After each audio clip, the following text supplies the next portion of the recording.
अस्सलाम वालेकुम नाज़रीन, एक नई वीडियो में खुश आमदीद। आज की वीडियो में आपके साथ रेसिपी शेयर करने वाली हूँ पकोड़ा रेसिपी। और इस रेसिपी में हम बेसन का इस्तेमाल नहीं करेंगे, लेकिन हम इसमें मूंग की दाल का इस्तेमाल करेंगे। मूंग की दाल के साथ आपको बताऊंगी कि आपने पकोड़े किस तरीके से बनाने हैं। ये खाने में बहुत टेस्टी बनते हैं। बेसन के जो हम पकोड़े बनाते हैं उससे ज़्यादा ये टेस्टी होते हैं। इसमें सबसे पहले मैंने लिया था हाफ कप के करीब मूंग की दाल। हाफ कप मूंग की दाल लेने के बाद 3 से 4 घंटे के लिए इसको पानी में भिगो दें। अगर आपके पास ज़्यादा टाइम नहीं है तो आप गर्म पानी का इस्तेमाल करते हुए 1 घंटे के लिए इसको पानी में ज़रूर भिगो के रखें ताकि दाल अच्छे तरीके से फूल जाए।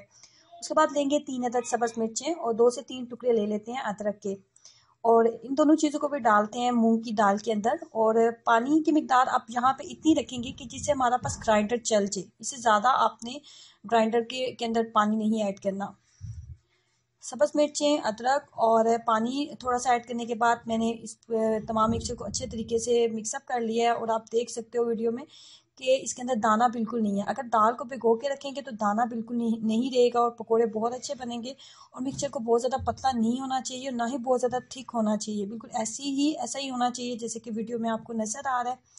अब लेंगे 2 अदद दरमियाने साइज़ के बॉयल आलू और उनको हाथों की मदद से अच्छे तरीके से मैश कर लें और वो भी इसके अंदर ऐड कर देंगे। उसके बाद लेंगे एक छोटे साइज़ का प्याज और प्याज को कर लेना है बहुत बारीक कट, वो भी इसके अंदर ऐड कर देते हैं। आलू और प्याज ऐड करने के बाद मज़ीद हम इसके अंदर इसको स्पाइसी बनाने के लिए इसके अंदर डालते हैं थोड़ा सा सब्ज़ धनिया, और इसके अलावा हम इसके अंदर डालेंगे चाट मसाला 1 टीस्पून। उसके बाद डालेंगे लाल मिर्च पाउडर 1 टीस्पून। उसके बाद इसके अंदर ऐड करते हैं नमक 1 टीस्पून। उसके बाद डालेंगे इसके अंदर धनिया पाउडर 1 टीस्पून। उसके बाद इसके अंदर ऐड करेंगे गरम मसाला पाउडर। तमाम मिक्सचर को अच्छे तरीके से मिक्सअप कर लेते हैं। मिक्सअप करने के बाद आप देख सकते हो कि ये कुछ इस तरीके से हमारे पास तैयार हो चुके हैं। अब लूँगी एक अदद फ्राई पैन और उसके अंदर मैंने डाल लिया घी और फ्लेम को कर दिया हाई ताकि ये अच्छे तरीके से मेल्ट हो जाए और इसका टेम्परेचर जो है बहुत अच्छा जो है अच्छे तरीके से ये गर्म हो जाए। जब टेम्परेचर आपके कुकिंग ऑयल का या घी का अच्छे तरीके से गर्म हो चुके तो फ्लेम को बहुत ज़्यादा लो ना करें, मीडियम फ्लेम रखें। बहुत ज़्यादा लो फ्लेम के ऊपर इन पकौड़ों को नहीं बनाया जाता। अगर बिल्कुल लो फ्लेम के ऊपर बनाएंगे तो ये पकौड़े आपके बिल्कुल भी क्रिस्पी नहीं बनेंगे। और बहुत ज़्यादा हाई फ्लेम भी नहीं रखें, बस मीडियम फ्लेम के ऊपर आप इसको बनाते जाएँ। मीडियम फ्लेम के ऊपर बनाएंगे तो ये बहुत क्रिस्पी बनेंगे पकोड़े। और अगर बहुत ज़्यादा लो फ्लेम के ऊपर बनाएंगे तो पकोड़े जो है बहुत ज़्यादा नरम हो जाएंगे और आपको खाने में इतने अच्छा इनका टेस्ट नहीं आएगा।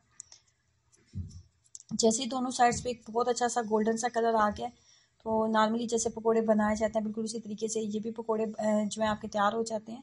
और तमाम मिक्सचर को इसी तरीके से हम जो है फ्राई कर लेंगे। अगर आपको पकोड़े खाने में बहुत पसंद है तो आप इस रेसिपी को ज़रूर ट्राई कीजिएगा और फिर अपना एक्सपीरियंस मेरे साथ ज़रूर शेयर करें। वीडियो को लाइक करना और चैनल को सब्सक्राइब करना मत भूलें। अल्लाह हाफिज़।